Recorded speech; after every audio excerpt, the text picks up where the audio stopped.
AIIMS पार। आज AIIMS पार के बारे में पूरी डिटेल वीडियो में बनाने वाला हूं। आज बताऊंगा कि एम्स पार का फॉर्म कब निकलता है, इसका एग्जाम कब होगा, और मैं बताऊंगा कि इस एग्जाम को देने के लिए आपकी एलिजिबिलिटी क्राइटेरिया क्या क्या होनी चाहिए, फॉर्म फीस कितना होगा, आपका जनरल का, ओबीसी का, यानी कि कैटेगरी वाइज किसका कितना पैसा लगने वाला है। मैं बताऊंगा कि इसका पेपर पैटर्न कैसा होगा, मार्किंग स्कीम क्या होगा, और लास्ट में हमें जानेंगे कैरियर स्कोप। चलो स्टार्ट करते हैं आज का वीडियो और जानते हैं एम्स पार की पूरी डिटेल। हेलो स्टूडेंट्स, मैं अनूप राय, मेरे YouTube channel spark up classes पर आप सभी लोग का स्वागत है। तो जैसा कि आप लोग स्टार्टिंग में सुने होंगे कि मैं एम्स पार एग्जाम के बारे में बताने वाला हूं और एक एक करके इसके बारे में जानेंगे। सबसे पहले मैं आपको बता दूं कि एम्स पार आपका दो क्या बोलते हैं एग्जाम होता है। इसका एक यूजी के लिए होता है और एक पीजी के लिए होता है। फॉर्म दोनों का सेम ही नाम से निकलता है, एम्स पार के नाम से, लेकिन एक अंडर ग्रेजुएट के लिए होता है और एक पोस्ट ग्रेजुएट के लिए होता है। लेकिन आज चर्चा होगा अंडर ग्रेजुएट के लिए, यानी कि बैचलर के लिए, क्योंकि हम पोस्ट ग्रेजुएट के लिए बात नहीं कर रहे हैं। अगर बच्चे इस पे भी कमेंट करते हैं पोस्ट ग्रेजुएट के लिए तो इस पर भी डिटेल वीडियो ला दूंगा। फिलहाल बात होगा अंडर ग्रेजुएट के लिए। तो सबसे पहले मैं आपको बता दूं कि जो एम्स पार है वो एक फॉर्म का नाम है, जो कि एम्स जो आपकी संस्था है, जो आपका इंस्टीट्यूट है, जो कि हर बच्चे इस इंस्टीट्यूट का नाम सुने होंगे, वो इसको कंडक्ट कराती है। तो एम्स PAAR ये तो फॉर्म का नाम है, और जो आपका एम्स संस्था वो इसे कंडक्ट कराती है इस एग्जाम को। अब बात आया कि ये एग्जाम किसके लिए होता है, तो एग्जाम आपका नर्सिंग के लिए होता है और पैरामेडिकल्स के लिए होता है। अब बात करें कि नर्सिंग भी कितने प्रकार का होता है, तो नर्सिंग भी आपका दो प्रकार का होता है। एक आपका होता है बीएससी नर्सिंग ऑनर्स और दूसरा आपका होता है बीएससी नर्सिंग पोस्ट बेसिक। और नर्सिंग के अलावा जो है वह है हमारा बीएससी पैरामेडिकल। तो आपके तीन ऑप्शन रहेंगे उस फॉर्म में। पहला आपका ऑनर्स रहेगा बीएससी नर्सिंग, दूसरा बीएससी नर्सिंग पोस्ट बेसिक और तीसरा आपका बीएससी नर्सिंग पैरामेडिकल्स। अब डिपेंड करता है कि आपका इंटरेस्ट किसमें है, आप कौन सा कोर्स करना चाहते हो। हाँ, एक बात स्टार्टिंग में बता देना चाहता हूं, जो ऑनर्स है वो केवल लड़कियां कर सकती हैं, गर्ल्स कर सकती हैं, बॉयज ऑनर्स नहीं कर सकते हैं। और जो पोस्ट बेसिक है वो लड़का और लड़की दोनों के लिए फॉर्म निकलता है। और जो आपका तीसरा बात मैं करूं पैरामेडिकल, वो चाहे बॉयज हो, चाहे गर्ल्स हो, चाहे मैथ के स्टूडेंट हो या बायो के स्टूडेंट हो, सभी स्टूडेंट इस वाले ऑप्शन को भर सकते हैं। तो आपका कॉन्सेप्ट यहां तो क्लियर हो गया होगा कि ऑनर्स केवल लड़कियां करेंगी, आपका जो बीएससी नर्सिंग पोस्ट बेसिक है वो बॉयज और गर्ल्स दोनों, लेकिन जो बायो से पढ़ा मैथ वाले नहीं कर सकते हैं। और जो पैरामेडिकल है वो मैथ वाले भी, बायो वाले भी, लड़की भी लड़का भी, सब लोग इस तीसरे वाले ऑप्शन को सेलेक्ट कर सकते हैं। वैसे अभी जैसे जैसे वीडियो आगे बढ़ेगा आपकी सारी डाउट क्लियर होती जाएगी। बस आप एक एक करके बात सुनते रहिए और जहां समझ में नहीं आएगा वहां जरूर पूछिएगा। तो उन तीनों में से जो पोस्ट बेसिक वाला था, जो दूसरे नंबर का था, उसके लिए अगर आपको डिटेल वीडियो चाहिए, यानी कि AIIMS BSc nursing post basic, अगर आपको डिटेल वीडियो चाहिए तो आप केवल इतना लिख दीजिएगा पोस्ट बेसिक, तो मैं इस पर डिटेल वीडियो ला दूंगा। क्योंकि आज का जो मैं पेपर पैटर्न, मार्किंग स्कीम ये सब बताने वाला हूं वो नर्सिंग के लिए, यानी कि ऑनर्स के लिए और पैरामेडिकल के लिए तो लगभग सेम होने वाला है। लेकिन जो पोस्ट बेसिक है उसमें काफी सारी इससे डिफरेंस है चीजें। तो एक ही वीडियो में सारी चीज कवर करना आपके लिए ही सही नहीं होगा, आप कहोगे वीडियो बहुत लंबा हो गया। तो आज नर्सिंग मतलब ऑनर्स और दूसरा पैरामेडिकल, इन दोनों को तो कवर करेंगे, लेकिन पोस्ट बेसिक के लिए एक स्पेशल वीडियो बन जाएगा जो कि बॉयज और गर्ल्स दोनों मतलब दे सकते हैं। मैं उसमें सारी बात बताऊंगा कि बॉयज और गर्ल्स के लिए टोटल सीट कितनी है, कौन से एम्स में पोस्ट बेसिक होता है, उसकी सारी बातें मैं अगली वीडियो में कवर कर दूंगा। अगर आप सिर्फ इतना कमेंट कर देते हो कि पोस्ट बेसिक, इतना लिख देना। तो चलो अब एक एक करके बात समझते हैं, ठीक है ना। तो आपको इतनी बात तो समझ में आ गया कि जो एम्स पार है वो फॉर्म का नाम है, एम्स इसको कंडक्ट कराती है। उसमें तीन ऑप्शन है, जो कि आपका ऑनर्स है, पोस्ट बेसिक है और आपका तीसरा जो है पैरामेडिकल के लिए है। अब रहा सवाल यह है कि सर इसका फॉर्म कब रिलीज होगा, तो इसका फॉर्म मार्च में रिलीज होता है। लेकिन अभी ऑफिशियल वेबसाइट पे कोई ऐसा नोटिफिकेशन नहीं है कि मैं आपको कंफर्म डेट बता दूं कि इस डेट को है। लेकिन इतना आप जानिए कि मार्च में इसका फॉर्म हमेशा आता है, तो इस बार मार्च 2025 में इसका फॉर्म आ जाएगा। जब भी इसका नोटिफिकेशन ऑफिशियल वेबसाइट पे आ जाएगा आपको अपडेट मिल जाएगा। मैं या सुमन मैम, हम दोनों में से जिसके पास भी टाइम होगा हम लोग इसका अपडेट दे देंगे। अब अगर इसके आगे बढ़े कि सर एग्जाम क्या होगा, तो आज ही एक वीडियो में मैंने बताया था कि इसका एग्जाम कब होगा, लेकिन फिर भी मैं रिपीट कर देता हूं। मैं आपको बता दूं कि एम्स क्या बोलते हैं, जो बीएससी नर्सिंग ऑनर्स है उसका एग्जाम आपका 1 जून को होने वाला है। ये ऑफिशियल वेबसाइट पे इसका नोटिफिकेशन आ गया है, ठीक है ना। तो 1 जून को ऑनर्स का एग्जाम होने वाला है। जो आपका AIIMS BSc nursing post basic है वो आपका 21 जून को होने वाला है इसका एग्जाम। और जो आपका बीएससी क्या बोलते हैं पैरामेडिकल है वो आपका 28 जून को इसका एग्जाम होगा। तो इसका एग्जाम जो डेट है वो मैंने आपको बता दिया, ऑनर्स के लिए, पोस्ट बेसिक के लिए और पैरामेडिकल के लिए। अब चूंकि इतनी बात आ गई समझ में आपको, तो आप जरूर जानना चाहोगे कि सर इसके फॉर्म का फी कितना होता है, यानी कि एप्लीकेशन फी कितना लगता है। तो मैं आपको बता दूं कि अगर आप जनरल हो, ईडब्ल्यूएस हो और अगर आप ओबीसी हो, यानी कि इन 3 कैटेगरी से बिलोंग करते हो, तो आपका फॉर्म फीस 2000 यानी कि 2000 रुपया लगेगा। और अगर आप एससी हो, एसटी हो, तो आपका 1600 रुपया लगेगा, यानी कि 1600 लगेगा। और अगर आप पीडब्ल्यूडी हो, किसी भी मतलब कैटेगरी से बिलोंग करते हो लेकिन पीडब्ल्यूडी हो, आप हैंडीकैप हो, तो आपका 1 भी रुपया फॉर्म फीस नहीं लगेगा। तो ये फॉर्म फीस का बात आ गया। अब रहा सवाल ये है कि क्या सर हम लोग केवल एक ही एग्जाम दे सकते हैं एक बार में, यानी कि क्या केवल हम नर्सिंग दे सकते हैं या हम केवल पैरामेडिकल दे सकते हैं या हम केवल नर्सिंग मतलब में भी 2 होता है, आपको मैंने बताया कि पोस्ट बेसिक और ऑनर्स, तो क्या हम एक बार में केवल एक ही एग्जाम दे सकते हैं? ऐसी कोई क्राइटेरिया नहीं है। आप एक ही साल में आप चाहो तो तीनों ऑप्शन सेलेक्ट कर सकते हो, लेकिन इसके लिए आपको 3 अलग अलग फॉर्म भरना होगा। मैं आपको एक बात और बता दूं कि जब आप इसका एप्लीकेशन फॉर्म भरोगे, किसका? एम्स पार का, तो आपका 2 चरण में फॉर्म भराएगा। 2 मतलब क्या बोलते हैं स्टेप में फॉर्म भराएगा। एक तो आपका बेसिक कहलाता है और दूसरा आपका फाइनल रजिस्ट्रेशन। बेसिक जब आप भरोगे तो आपका 1 भी रुपया नहीं लगेगा। आप बस समझ लो कि एक प्रकार से उस फॉर्म में इंटर करने का यानी कि प्रवेश करने का वो एक प्रकार से स्टेप है। बेसिक वाले में आपसे जो भी साधारण चीजें वो उसमें पूछेगा, नाम वगैरह या आईडी पासवर्ड, वो आपको बस डालना होगा। जब बात आया कि फाइनल वाला यानी कि जब आपको फाइनल रजिस्ट्रेशन करना होगा तब जाके आपको पैसा पे करना होगा जो फॉर्म फी लगेगा। जैसे मैंने जनरल का बताया कि 2000 रुपया है या एससी एसटी का 1600 रुपया, तो जाके आपको पैसा पे करना पड़ेगा।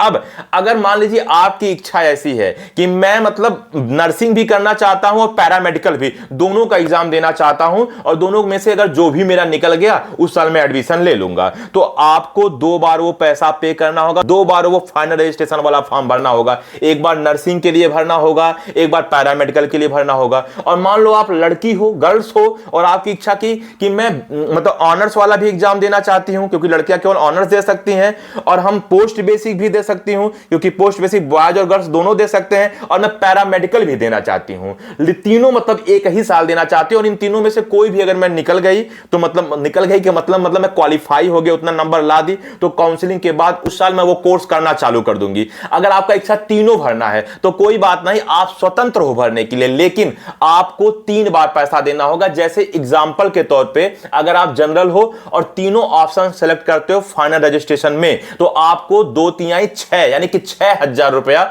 आपको क्या बोलते हैं देना होगा। अगर आप 2 ऑप्शन सेलेक्ट करते हो तो 4000 देना होगा, और अगर आप एक ऑप्शन सेलेक्ट करते हो तो आपको 2000 रुपया देना होगा। बात समझ में आया कि नहीं आया? तो आप स्वतंत्र हो, आप एक ही साल में तीनों ऑप्शन सेलेक्ट कर सकते हो। फाइनल रजिस्ट्रेशन में आपकी जितनी इच्छा करे आप उतना ऑप्शन सेलेक्ट करो और आप अपना पैसा उसी हिसाब से डबल या ट्रिपल कर लेना। अब आपके मन में एक डाउट आ रहा होगा कि सर जब फॉर्म एक ही है तो एग्जाम तीनों एक ही दिन पड़ेगा क्या? नहीं, ऐसा नहीं है। आपका बीएससी नर्सिंग ऑनर्स का एग्जाम अलग दिन होगा, क्योंकि मैंने स्टार्टिंग में एग्जाम डेट बता दिया।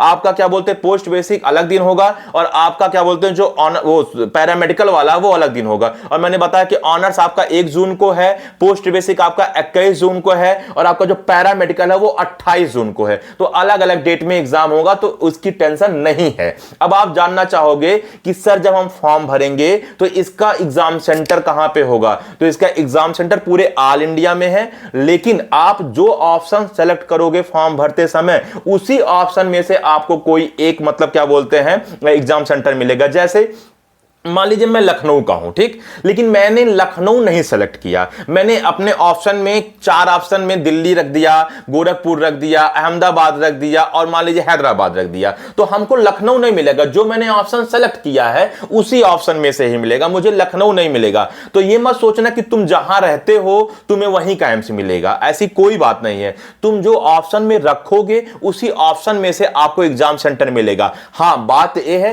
कि जो ऑप्शन आप पहले पे रखोगे उसके मिलने का चांसेस ज्यादा होगा, और जो ऑप्शन आप सेकंड पे रखोगे उसका कम, जो तीसरे पे रखोगे उसका और कम। तो वो एक प्रकार से अगर देखा जाए ऑर्डर पे डिपेंड करता है कि आप किस ऑर्डर में किसको रख रहे हो। तो आपके एग्जाम सेंटर वाली बात भी क्लियर हो गई होगी। तो आपको ये सब सारी बातें समझ में आ गया होगा। अब अगर हम इसके आगे बढ़े, क्योंकि एक एक स्टेप्स आगे भी बढ़ना है, तो अब बात कर ले एलिजिबिलिटी क्राइटेरिया पे, क्योंकि बच्चे जानना चाहेंगे कि हम एलिजिबल हैं फॉर्म भरने के लिए कि नहीं है। क्योंकि आप फॉर्म कब निकलेगा, एग्जाम कब होगा, फॉर्म फी कितना है, ये सब तो जान चुके हैं, तो एलिजिबिलिटी क्राइटेरिया जरूर जानना चाहोगे। एलिजिबिलिटी क्राइटेरिया में बात करें तो अगर आप क्लास 12th में हो, जैसे मान लो 2025 में आप एग्जाम दोगे तो भी आप इसका फॉर्म भर सकते हो, और अगर आप 12th पास आउट कर चुके हो तो भी आप फॉर्म भर सकते हो। तो आपका एलिजिबिलिटी क्राइटेरिया का पहला पॉइंट मैंने ये बता दिया कि अगर आप क्लास 12th में हो या तो आप क्लास 12th पास आउट हो चुके हो तो आप इसकी फॉर्म भर सकते हो। पास आउट वाली बात से एक बात और दिमाग में आया कि अगर हम पास आउट है तो मेरी परसेंटेज कितनी होनी चाहिए। तो अगर आप जनरल हो, ओबीसी हो, ईडब्ल्यूएस हो तो आपका मिनिमम 50% होना चाहिए, और अगर आप एससी हो, एसटी हो और पीडब्ल्यूडी हो तो आपका मिनिमम 45% होना चाहिए। बात समझ में आया कि नहीं आया? अच्छा, नेक्स्ट बात कर लें कि सर जो एनआईओएस बोर्ड से 12th पास आउट हैं, क्या वो भी इस फॉर्म को भर सकते हैं? हाँ, बिल्कुल वो फॉर्म को भर सकते हैं। अगर आप एनआईओएस बोर्ड से भी 12th पास आउट हो तो आप इस फॉर्म को भर सकते हो।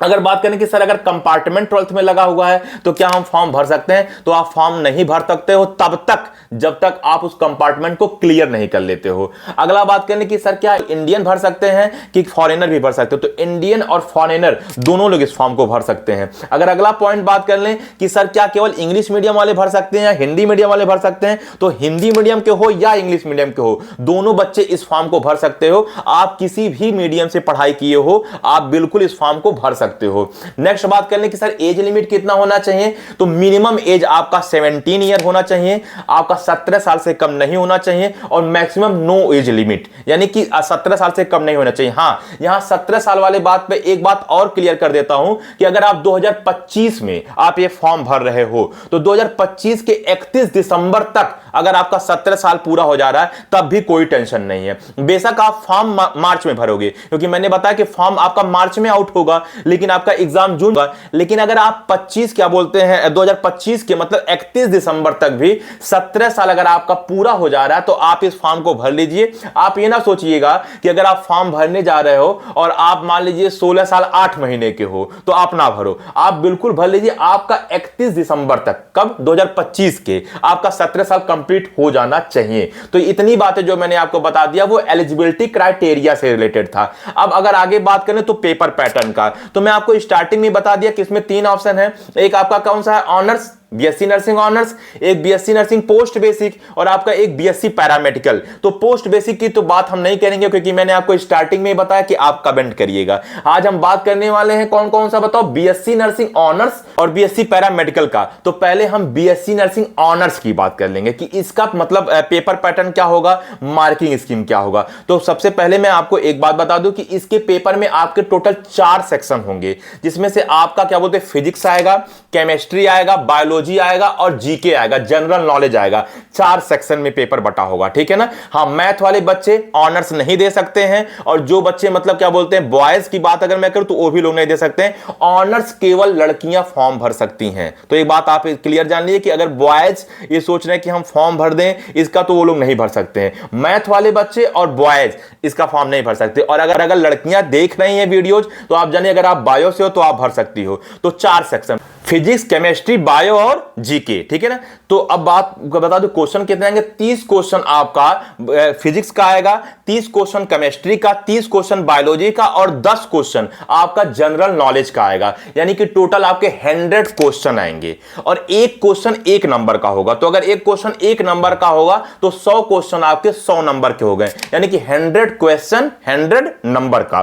बात करें कि सर माइनस मार्किंग है क्या, माइनस मार्किंग है। अगर आप एक गलती करते हो तो 1/3 माइनस मार्किंग है, और जितने भी आपके क्वेश्चन होंगे वे मल्टीपल चॉइस क्वेश्चन होंगे। मल्टीपल चॉइस का मतलब 4 ऑप्शन दिए होंगे जिनमें से एक ऑप्शन सही होगा, बाकी 3 ऑप्शन गलत होंगे। तो अगर आपने ऑप्शन सही किया तो आपको 1 नंबर मिलेगा, अगर आपने ऑप्शन गलत कर दिया तो आपको 1/3 का आपका माइनस मार्किंग हो जाएगा, और अगर आपने क्वेश्चन टच ही नहीं किया, छोड़ दिया, यानी कि ना सही किया ना गलत किया, तो आपको 0 नंबर उसमें मिलेगा, यानी कि ना प्लस मिलेगा ना माइनस मिलेगा। तो ये मैंने आपको मार्किंग स्कीम बता दिया और साथ साथ आपको पेपर पैटर्न बता दिया बीएससी नर्सिंग ऑनर्स का। ठीक, अब यही बात कर लेते हैं कि सर ये पेपर कितने घंटे का होता है। तो ये पेपर आपके 2 घंटे का होता है, यानी कि आपके 2 घंटे में 120 मिनट में आपको 100 क्वेश्चन करना होगा। तो बिल्कुल आप कर सकते हो, प्रैक्टिस आपका अच्छा होना चाहिए। पेपर कोई हाई लेवल का नहीं आता है।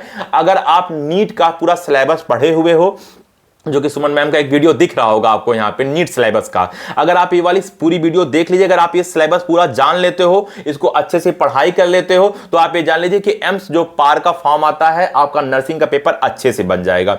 वहीं अब बात कर लें कि सर बीएससी पैरामेडिकल के लिए क्या होगा। तो बीएससी पैरामेडिकल में आपके टोटल 3 सेक्शन होंगे। आपका फिजिक्स होगा, केमिस्ट्री होगा और बायो होगा।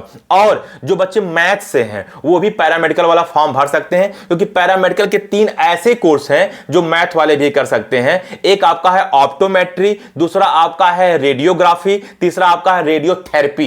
ये 3 ऐसे पैरामेडिकल है जो मैथ वाले स्टूडेंट भी कर सकते हैं। तो अगर आप मैथ से हो या आप बायो से हो, चाहे आप बॉयज हो चाहे आप गर्ल्स हो, आप पैरामेडिकल का फॉर्म बिल्कुल भरिए, ठीक है ना। मतलब मेरा ऐसा कोई फोर्स नहीं है, एक सुझाव है, फोर्स देने का हमें कोई हक नहीं है कि मैं आपको बलपूर्वक कहूं कि आपको भरना ही है, ठीक है ना, ये गलत हो जाएगा। तो आप क्या बोलते हैं, अगर बायो से हो तो आपका 3 सेक्शन आएगा, फिजिक्स, केमिस्ट्री, बायो। और अगर आप मैथ से हो तो आपका फिजिक्स, केमिस्ट्री, मैथ आएगा। बच्चे बार बार ये क्वेश्चन करते हैं कि सर अगर हम पैरामेडिकल का फॉर्म भर रहे हैं मैथ से हैं तो क्या मेरे में बायो आएगा, क्या मेरे में बायो आएगा, ऐसा कमेंट में बार बार पूछते हैं और हम कमेंट का रिप्लाई करते हो। तो हम जानते हैं बच्चों के माइंड में प्रॉब्लम क्या चल रहा है, इसलिए मैं सारी बातें क्लियर कर दे रहा हूं कि अगर आप मैथ से हो तो आपका बायो से कोई लेना देना नहीं है, और अगर आप बायो से हो तो आपका मैथ से कोई लेना देना नहीं है। मैथ और बायो में 36 का आंकड़ा चलता है। बात समझ में आया कि नहीं आया। तो आप बिल्कुल निश्चिंत रहिए, अगर आप मैथ से हो तो आप में मैथ आएगा, बायो नहीं आएगा। अगर आप बायो से हो तो आप में बायो आएगा, मैथ नहीं आएगा। लेकिन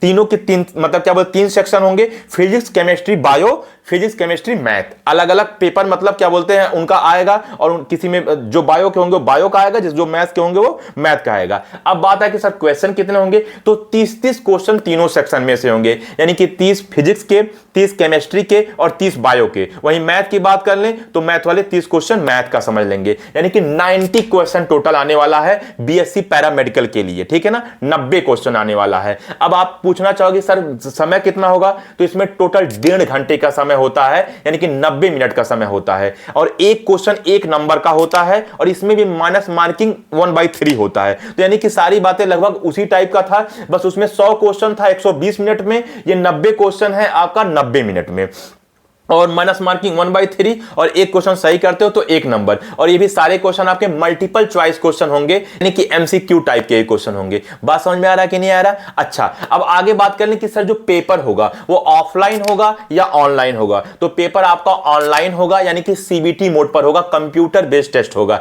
कंप्यूटर पे कैसे टेस्ट देना है, बहुत सारे बच्चे हो सकता है अभी ना दिए हो, क्योंकि कोई जरूरी नहीं है कि हर बच्चा कंपटीशन एग्जाम अभी दिया ही हो। अगर आपको नहीं पता है तो एक आपको स्क्रीन पे वीडियो दिख रहा होगा सुमन मैम का, कि कंप्यूटर पर एग्जाम कैसे होता है। अगर ये वीडियो अगर आप देखो तो आपके लिए काफी सहायक होगा। इस वीडियो का लिंक वीडियो के लास्ट में और इस वीडियो के डिस्क्रिप्शन में मैं दे दूंगा। देखो स्टूडेंट्स, अगर मैं कोई भी वीडियो आपको बताता हूं तो 100% है कि आज का जो वीडियो है उससे रिलेटेड वो कोई ना कोई वीडियो है। मैं आपको ऐसा कोई अनर्गल वीडियो नहीं दे दूंगा कि आप इसको देख लो, क्योंकि मुझे कोई ऐसी चाहत नहीं है कि मेरे मतलब बहुत ज्यादा व्यूज बढ़ जाए, वो भी अनर्गल व्यूज बढ़े लेकिन वो लीगल हो, मतलब उस काम का हो। अब ये नहीं कि पता चल रहा है कि मैं बात कर रहा हूं एम्स का और वीडियो दे दूं आपको डांसिंग पर, कोई नहीं, ऐसा कोई मतलब मेरा इंटेंशन नहीं है। मेरा इंटेंशन क्या होगा कि अगर कोई वीडियो मैं आपको बता रहा हूं और उससे रिलेटेड कोई वीडियो है तो मैं आपको वीडियो सजेस्ट करूंगा। इच्छा आपकी, आप देख सकते हो, ठीक है ना। हम तो जरूर चाहेंगे कि वो आप देखो, अगर आप नहीं जानते हो तो। अगर आप जानते हो तो आपको टाइम बर्बाद करने की जरूरत नहीं है, ठीक। तो ठीक है, आप ये वाली वीडियो देख सकते हो। मैं बार बार हो सकता है बोलना भूल जाऊं कि इसका लिंक आपको कहां मिलेगा, लेकिन आप एक बात बहुत ध्यान से सुन लीजिए, लिंक वीडियो के लास्ट में मिलेगा, और सारे लिंक प्लेलिस्ट वगैरह के हर चीज के जो भी मैं बताऊंगा वो आपको डिस्क्रिप्शन में पूरा मिल जाएगा। और अगर मान लीजिए फिर भी आप डिस्क्रिप्शन तक नहीं पहुंच पाते हैं या पहुंचना नहीं चाहते हैं, ठीक है ना, तो आप कमेंट में एक बार आप बोल देना कि मुझे सर इस वीडियो का लिंक दे दीजिए। आपको लिंक हम लोग प्रोवाइड कर देंगे, क्योंकि आप देखते होंगे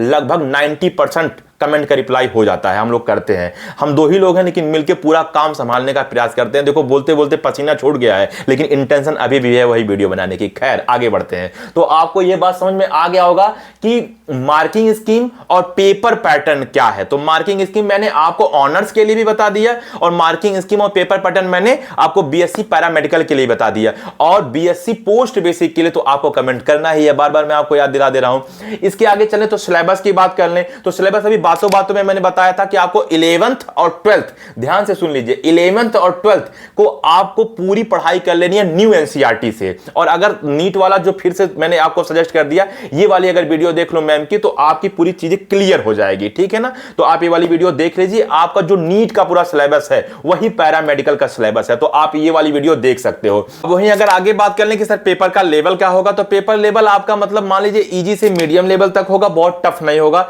जैसा आपका नीट का लेवल होता है लगभग उसी के समकक्ष इसका भी क्या बोलते हैं लेवल होगा। तो आप वो चीजें आप नीट की अगर पढ़ाई कर लेते हो, और मैं तो कहता हूं कि 11th और 12th की जो आपने एनसीईआरटी पढ़ा है ना, वो एनसीईआरटी आप अच्छे से पढ़ लो। और प्रैक्टिस के लिए अगर आप जो भी बुक्स को यूज करते हो, तो बुक तो सभी अच्छे होते हैं, किताबों को तो मैं ये कह नहीं सकता किताबें ये खराब हैं, सभी किताबें अपने जगह पे सही हैं। नंबर ऑफ क्वेश्चन जिसमें ज्यादा हो वो वाला साइड से अगर मन करे तो बुक ले लो, लेकिन पूरा एनसीईआरटी पढ़ लेते हो तो काम हो जाता है। लेकिन फिर भी अगर आपकी इच्छा शक्ति पूर्ण नहीं होती है, आपका मन नहीं मानता है, आप सोचते मैं और क्वेश्चन लगा लूं, आप बहुत पढ़ने वाले स्टूडेंट हो, आप एक एक दिन में 200 क्वेश्चन लगाना चाहते हो, तो आप कोई साइड में बुक ले लीजिए जिसकी वजह से खूब प्रैक्टिस हो जाए, ठीक है ना। मैं बुक का नाम नहीं बता सकता या कभी कोई चैनल नहीं बता सकता, क्योंकि एक प्रकार का एडवर्टाइजमेंट है। बहुत सारे बच्चे कहते हैं कि सर कोई बुक बता दीजिए, कोई चैनल बता दीजिए। देखो बेटा क्या है कि मैं किसी का एडवर्टाइजमेंट नहीं कर सकता, तो मुझे इसके लिए क्षमा करिए आप, ठीक है ना।